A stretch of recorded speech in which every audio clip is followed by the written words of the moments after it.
Allahu Akbar, Allahu Akbar. Bismillahirrahmanirrahim. Assalamualaikum warahmatullahi wabarakatuh.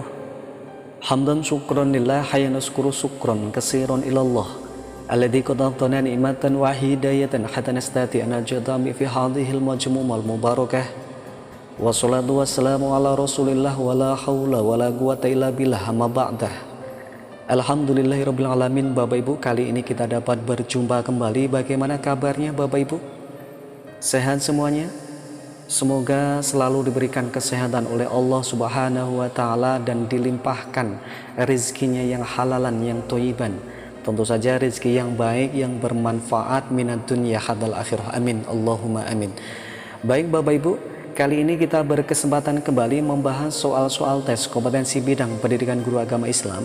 Dan kali ini kita berkesempatan juga melanjutkan pembahasan soal Kemenak paket LKID yang sudah kita bahas kemarin, nomor 1 hingga 100 soal. Dan kita nanti akan melanjutkan nomor 101 hingga 150 insya Allah Bapak Ibu ya. Dan seperti kemarin Bapak Ibu, apabila ada pertanyaan dan jawaban kurang betul ataupun kurang sinkron, nanti silahkan Bapak Ibu revisi di kolom komentar, tulis jawabannya, tulis nomornya, jawabannya, dan pembahasannya seperti apa, agar teman-teman yang lain juga dapat menyimak, dapat membahas di kolom komentar Bapak Ibu. Dan bagi Bapak Ibu yang baru bergabung ataupun baru mengetahui channel ini, silahkan manfaatkan untuk subscribe terlebih dahulu dan aktifkan notifikasi loncengnya agar tidak ketinggalan dengan konten-konten ataupun soal-soal terbaru dari Bahegi Channel. Karena channel ini masih tetap membahas soal latihan, soal tes kompetensi bidang pendidikan guru agama Islam. Dan mudah-mudahan apa yang kita sajikan, apa yang kita berikan pada channel ini mudah-mudahan bermanfaat untuk kita semua. Baik Bapak Ibu, kita langsung ke soal 101. Tapi sebelum soal ke 101, marilah kita buka dengan bacaan basmalah terlebih dahulu, agar berharap kepada Allah Subhanahu wa taala agar dipermudahkannya kita dalam menghadapi tes CASN 2021. Baik, kita baca basmalah bareng-bareng Bapak Ibu. Bismillahirrahmanirrahim. Kita lanjut ke soal 101.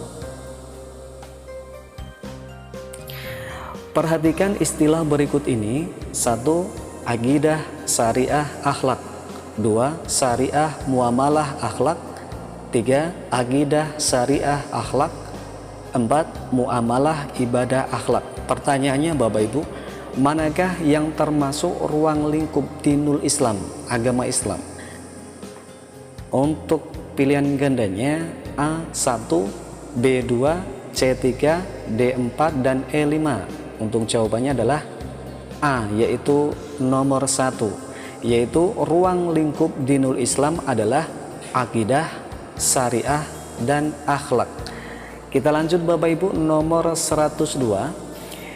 Hikmah Al-Quran diturunkan berangsur-angsur dapat dilihat di bawah ini, kecuali A. Di antara ayat-ayat itu ada yang nasik dan mansuk. B. Untuk memudahkan menghafal ayat-ayat. C. Untuk meringankan beban Nabi Muhammad dalam menghafal ayat. D. Turunnya ayat sesuai dengan peristiwa yang terjadi. Dan E. Agar mudah dimengerti dan dilaksanakan. Jadi untuk jawabannya nomor 102 adalah kecuali C, yaitu untuk meringankan beban Nabi Muhammad dalam menghafal ayat. Kita lanjut Bapak Ibu, nomor 103. Surat-surat Al-Quran yang kurang dari 100 ayat disebut A. Al-Matsani, B. Asabut Tiwal, C. Al-Mubin, D. Al-Mufassal, dan E. Al-Mi'un. Untuk jawabannya, surat-surat Al-Quran yang kurang dari 100 ayat disebut juga Al-Matsani, A. Kita lanjut Bapak Ibu, nomor 104. Ditinjau dari segi panjang pendeknya, surat Hud, surat Yusuf, dan surat Al-Mu'minun termasuk golongan A. Ashabul Tiwal, B. Al-Mubin, C. Al-Mi'un, D. Al-Mufassal, dan E. Al-Masani. Untuk jawabannya adalah di sini adalah B, Bapak Ibu. Jadi ditinjau dari segi panjang pendeknya, surat Hud, surat Yusuf, dan surat Al-Mu'minun termasuk golongan Al-Mubin. Kita lanjut Bapak Ibu, nomor 105. Al-Quran terdiri dari 6.666 ayat, 114 surat, turun di Mekah yang disebut surat Makiyah, dan turun di Madinah yang disebut dengan surat Madaniyah. Yang termasuk Makiyah berjumlah A. 114 surat, B. 6 surat, C. 76 surat, dan D. 86 surat, dan E. 28 surat. Untuk jawabannya adalah D, yaitu 86 surat, yaitu yang termasuk surat Makiyah, 86 surat. Kita lanjut Bapak Ibu, nomor 106. Salah satu fungsi hadis terhadap Al-Quran ialah bayan taudih. Bayan taudih artinya A. melengkapi keterangan Al-Quran, B. merinci ayat-ayat Al-Quran, C. menerangkan maksud dan tujuan Al-Quran, D. memperkuat pernyataan Al-Quran, dan E. menerangkan ayat-ayat yang umum. Untuk jawabannya adalah C, yaitu menerangkan maksud dan tujuan Al-Quran. Dan ini artinya dari bayan taudih. Kita lanjut Bapak Ibu, nomor 107.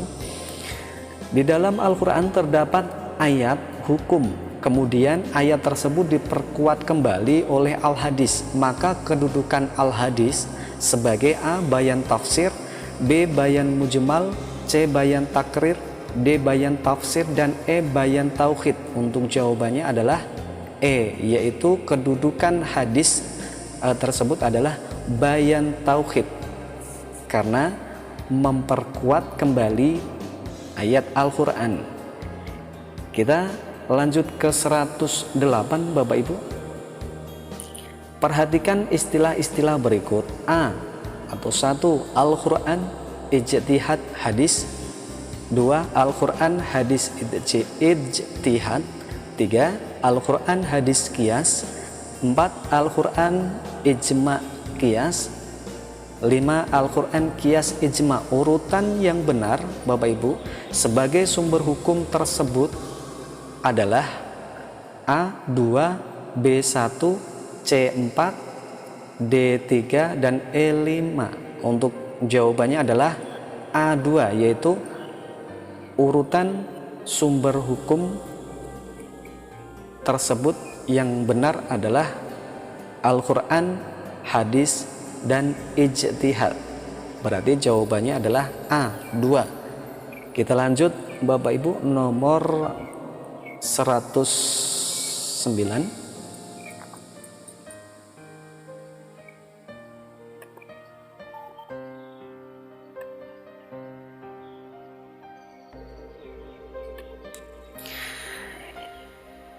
Sebentar Bapak Ibu, ada sedikit.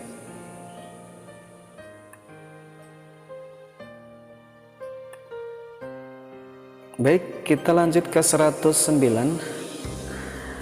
Imam Muftahid yang berijtihad dengan bersumber kepada Al-Quran, Al-Hadis, fatwa sahabat, ijma qiyas, dan istisan dan uruf adalah A. Imam Syafi'i dan Hanafi, B. Imam Hanafi, C. Imam Maliki, D. Imam Syafi'i, dan E. Imam Hambali. Untuk jawabannya adalah B, yaitu Imam Hanafi. Beliau berijtihad dengan bersumber kepada Al-Quran, Al-Hadis, fatwa sahabat, ijma, qiyas, ihtisan, istihsan, dan urf adalah Imam Hanafi, B. Kita lanjut ke 110 Bapak Ibu. Tafsir Al-Manar oleh Muhammad Abduh, tafsir Al-Maragi oleh Mustafa Al-Maragi, tafsir Al-Mahasinuta Mahasinu Ta'wil oleh Jamaluddin Al-Khomi adalah kitab-kitab tafsir yang lahir pada A. abad 11 dan 12, B. abad 13 dan 14, C. abad 13, D. abad 14, dan E. abad 9 dan 10. Untuk jawabannya adalah abad 11 dan 12. Kita lanjut Bapak Ibu, nomor 111. Orang pertama yang berinisiatif memberi tanda baca dalam Al-Quran adalah A. Al-Khalil, B. Muawiyah, C. Abdul Aswad Ad-Duali, D. Abu Hasan Al-Asy'ari, dan E. Abdul Mansur Al-Maturidi. Untuk jawabannya adalah C, yaitu Abdul Aswad Ad-Duali, yaitu orang yang pertama berinisiatif memberi tanda baca dalam Al-Quran. Kita lanjut Bapak Ibu, nomor 112. Sifat-sifat Allah yang tidak dimiliki oleh manusia atau makhluk lain disebut sifat A. Ma'ani, B. Ma'nawiyah, C. Nafsiyah, D. Khudrotiyah, dan E. Salbiyah. Untuk di sini jawabannya adalah C, yaitu nafsiyah, yaitu sifat-sifat Allah yang tidak dimiliki oleh manusia atau makhluk lain disebut adalah C, nafsiyah. Kita lanjut Bapak Ibu, nomor 113. Perhatikan sifat-sifat Allah sebagai berikut ini. 1. Khudrat, irodat, sama, basor, aliman. 2. Mutakaliman, basor, khudrat. 3. Wujud, khiyamuhu binafsihi, basor, kalam. 4. Ilmun, hayan, kalam, irodat. Dan 5. Khodiron, muridan, haya, wahdaniyat. Yang termasuk sifat ma'ani di atas adalah A1, B4, C2, D5, dan E3. Untuk jawabannya adalah di sini adalah A, yaitu 1, yaitu khudrat, irodat, sama, basor, aliman. Kita lanjut Bapak Ibu, nomor 114. Allah Subhanahu wa Ta'ala wajib bersifat mukhalafatul hawadisi dan mustahil bersifat A. Bukmun, B. Mumasalatul hawadisi, C. Muhtajun ila ghairihi, D. Wahdaniyah, dan E. Ta'adud. Untuk jawabannya adalah B, yaitu Allah mustahil bersifat mumasalatu lil hawadisi. Kita lanjut Bapak Ibu, nomor 115. Hukum alam itu kompleks. Jika Tuhan banyak, tentulah pemeliharaan alam dapat diatur lebih sempurna. Pernyataan ini salah dan bertentangan dengan sifat Allah, yaitu A. Khudrat, B. Wujud, C. Wahdaniyah, D. Hayat, dan E. Khidam. Untuk jawaban di sini adalah C, yaitu wahdaniyah. Kita lanjut Bapak Ibu, nomor 116. Adanya alam dengan segala isinya, adanya manusia dengan berbagai bentuk, warna kulit, dan budaya serta macam-macam bahasa menunjukkan bahwa Allah Subhanahu wa Ta'ala bersifat maha kuasa. Dalam istilah ilmu tauhid disebut A. Khidam, B. Mukhalafatul hawadisi, C. Wahdaniyah, D. Irodat, dan E. Khudrat. Untuk jawabannya adalah E, yaitu khudrat. Kita lanjut Bapak Ibu, nomor 117. Sifat yang pasti tidak ada pada Allah Subhanahu wa Ta'ala disebut sifat A. Wajib, B. Dalil nakli, C. Dalil akli, D. Jaiz, dan E. Mustahil. Untuk jawabannya adalah sifat yang pasti tidak ada pada Allah disebut sifat mustahil Bapak Ibu ya. Jadi untuk jawabannya adalah E. Kita lanjut Bapak Ibu, nomor 118. Sifat yang khusus berkenaan dengan diri Allah sendiri disebut sifat A. Ma'nawiyah, B. Jaiz, C. Salbiyah, D ma'ani, dan E nafsiyah. Untuk jawabannya adalah E, yaitu nafsiyah. Kita lanjut Bapak Ibu, nomor 119. Allah Subhanahu wa Ta'ala bebas melakukan sesuatu dan tidak melakukan sesuatu. Hal itu menunjukkan bahwa Allah bersifat A. wajib, B. mustahil, C. jaiz, D. khudrat, dan E. irodat. Untuk di sini jawabannya adalah C, yaitu adalah jaiz. Fi'lu kulli mumkini autarkuhu, Bapak Ibu ya. Kayaknya di surat itu menjelaskan bahwa Allah itu bebas berkehendak maupun tidak berkehendak sesuatu. Kita lanjut Bapak Ibu, nomor 120.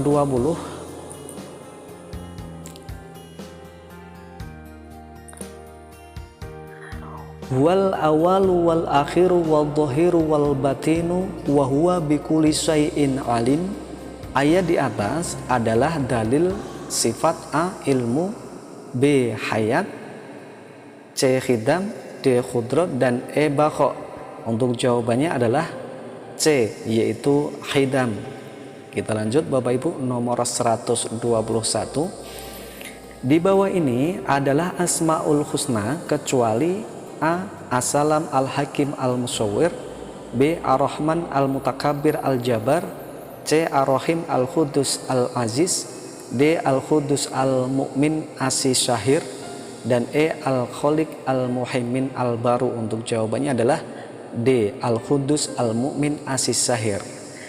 Kita lanjut Bapak Ibu, nomor 122. Nama atau sebutan lain bagi malaikat Jibril adalah A. arwahul mukmin atau al-amin, B. Jibril itu tidak memiliki sebutan lain, C. ruhul amin atau ruhul mukmin, D. ruhul mukmin atau ruhul kudus, dan E. ruhul kudus atau arwahul aulia. Untuk jawabannya adalah D. Nama lain atau sebutan lain bagi malaikat Jibril adalah ruhul mukmin atau ruhul kudus. Kita lanjut Bapak Ibu, nomor 123. Sebagai makhluk Allah, semua malaikat akan mati bila sudah waktunya tiba. A. kecuali malaikat maut, B. kecuali meniup trompet, C. termasuk malaikat maut, D. terutama yang sudah sangat tua saja, dan E. kecuali malaikat yang 10. Jadi semua malaikat akan mati bila sudah waktunya, termasuk malaikat maut. Untuk jawabannya adalah C. Kita lanjut nomor 124. Dibandingkan manusia, malaikat adalah makhluk yang istimewa. Mereka A. tidak berakal dan tidak bernafsu, B. tidak berakal bernafsu, C. bernafsu dan tidak berakal, D. kadang-kadang bernafsu kadang-kadang berakal, dan E. berakal dan bernafsu. Untuk di sini jawabannya adalah A Bapak Ibu, yaitu tidak berakal dan tidak bernafsu. Nanti Bapak Ibu bisa merevisi kalau jawabannya ada yang salah. Kalau tidak salah ini Bapak Ibu, malaikat itu diciptakan hanya untuk beribadah kepada Allah Subhanahu wa Ta'ala tanpa bernafsu. Jadi nanti silahkan untuk direvisi kalau ada yang jawabannya salah Bapak Ibu. Kita lanjut nomor 125. Jumlah malaikat yang sesungguhnya adalah A. tidak terbilang, B. hanya Allah Subhanahu wa Ta'ala yang mengetahui, C. rahasia Allah Subhanahu wa Ta'ala, dan D. 10 malaikat, E. 3000 malaikat. Untuk jawabannya adalah hanya Allah Subhanahu wa Ta'ala yang mengetahuinya. Kita lanjut nomor 126. Sholat sunat gerhana matahari disebut juga A. khusufain, B. khusuf, C. kusuf, D. hajat, dan E. istikha. Untuk jawabannya di sini adalah pakai H Bapak Ibu ya, jadi khusuf. Kalau C itu adalah kusuf, kalau tidak salah adalah C Bapak Ibu ya, kusuf. Di sini jawabannya adalah B pakai H, khusuf. Jadi nanti yang B sama yang C itu ada perbedaannya. Nanti Bapak Ibu cari referensi di Google, mungkin ada nanti. Kita lanjut Bapak Ibu, nomor 127. Pelaksanaan sholat gerhana matahari adalah sebagai berikut. A. 4 kali baca Fatihah, 4 kali ruku, 4 kali sujud. B. 4 kali sujud, 4 kali ruku, 4 kali i'tidal. C. 4 kali ruku, 2 kali sujud, 4 kali baca Fatihah. D. 4 kali ruku, 2 kali sujud, 1 kali baca Fatihah. Dan E. 4 kali baca Fatihah, 4 kali sujud, 4 kali ruku. Di sini jawabannya adalah E, yaitu 4 kali baca Fatihah, 4 kali sujud, dan 4 kali ruku. Kita lanjut Bapak Ibu, nomor 128. Sholat minta hujan disebut juga dengan sholat A. Khusufain, B. Khusuf, C. Khusuf, D. Hajat, dan E. Istikha. Untuk jawabannya adalah E, yaitu meminta hujan adalah sholat sunat istikha. Kita lanjut Bapak Ibu, nomor 129. Agar cita-cita dikabulkan Allah Subhanahu wa Ta'ala, sebaiknya melakukan sholat A. Istikharah, B. Hajat, C. Taubat, D. Istikha, dan E. Tahajud. Untuk jawabannya adalah B, yaitu sholat hajat. Kita lanjut Bapak Ibu, nomor 130. Khotib berkhutbah pada sholat istikha dengan mengucapkan A. 9 kali takbir dalam khutbah pertama, B. 9 kali istighfar dalam khutbah pertama, C.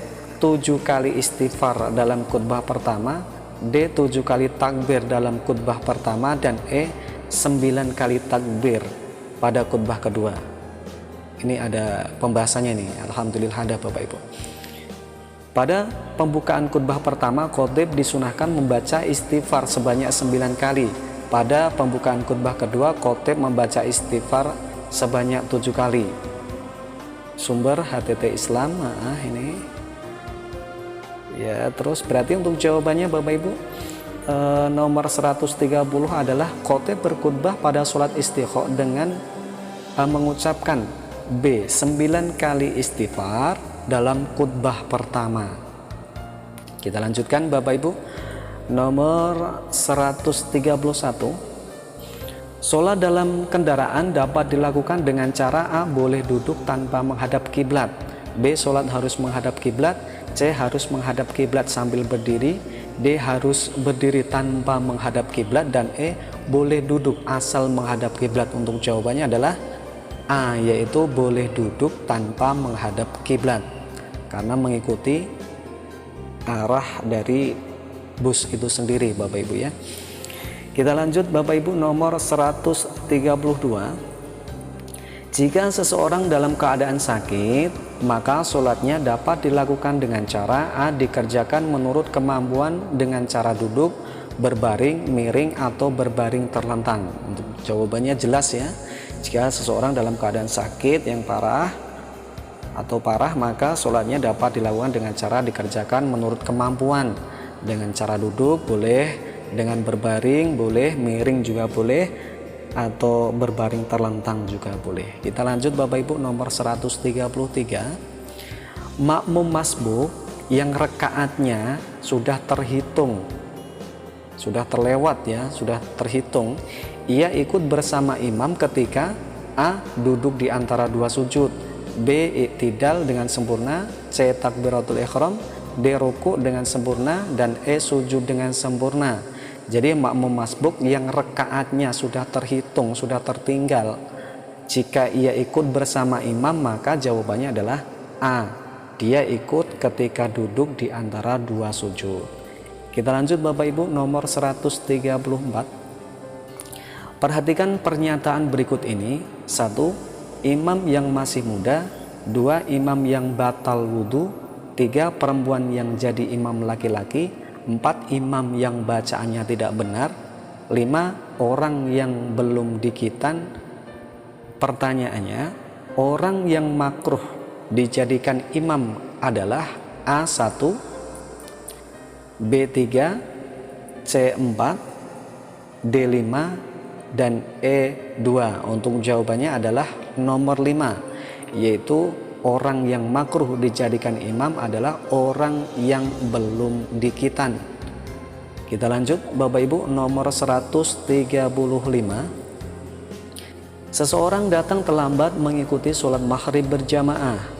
Dia mendapatkan imam sedang duduk atau sedang sujud pada rakaat kedua, maka kekurangannya adalah A. 3 rakaat, B. 1 rakaat, C. Tidak mendapat 1 rakaat pun, D. Hanya mendapatkan pahala berjamaah, dan E. 2 rakaat. Jadi ketika seorang datang terlambat atau makmum masbuk mengikuti sholat maghrib, ada 3 rakaat Bapak Ibu ya, dia mendapati imam sedang sujud pada rakaat kedua, maka kekurangannya adalah E, yaitu 2 rakaat. Kita lanjut Bapak Ibu, 136. Manakah yang termasuk hikmah-hikmah sholat berjamaah di bawah ini? 1. Menumbuhkan rasa malu untuk tidak bermasyarakat. 2. Menyebabkan terpenuhinya semua keinginan.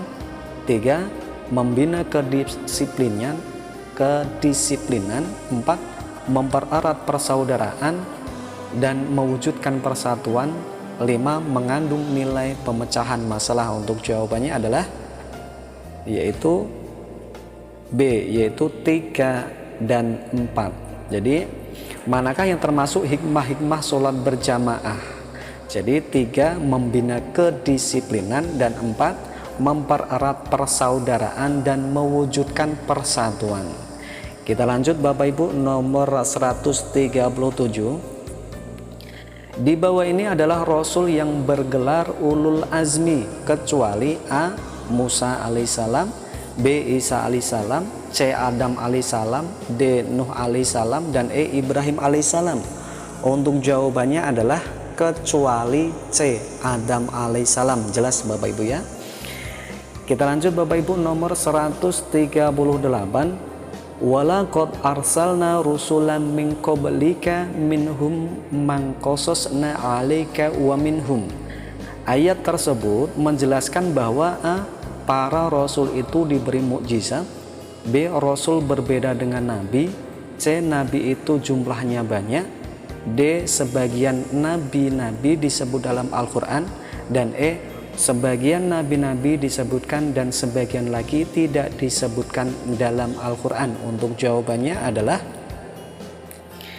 E, yaitu sebagian nabi-nabi disebutkan dan sebagian pula lagi nabi tidak disebutkan di dalam Al-Quran.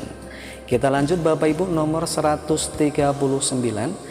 Tempat kelahiran Nabi Isa disebut atau di mana?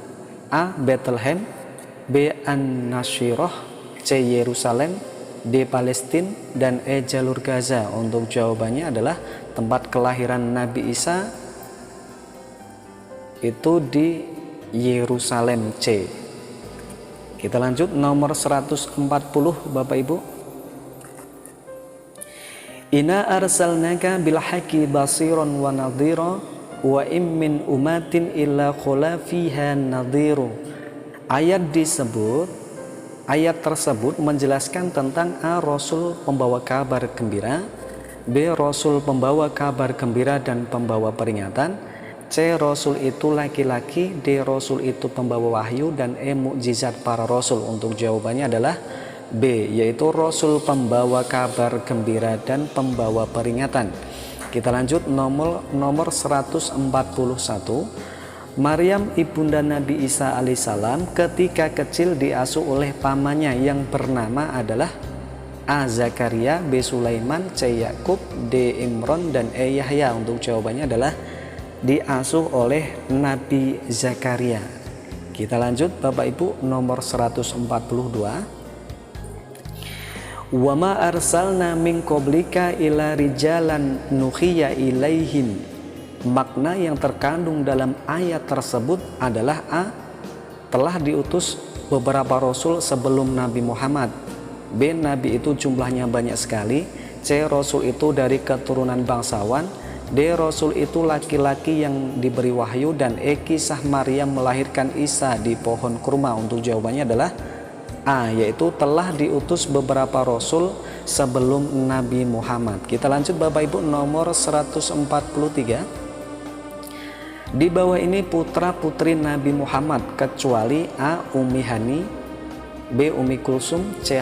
Khosim, D. Ibrahim, dan E. Zainab. Untuk jawabannya adalah Ummi Hani A. Kita lanjut Bapak Ibu, nomor 144.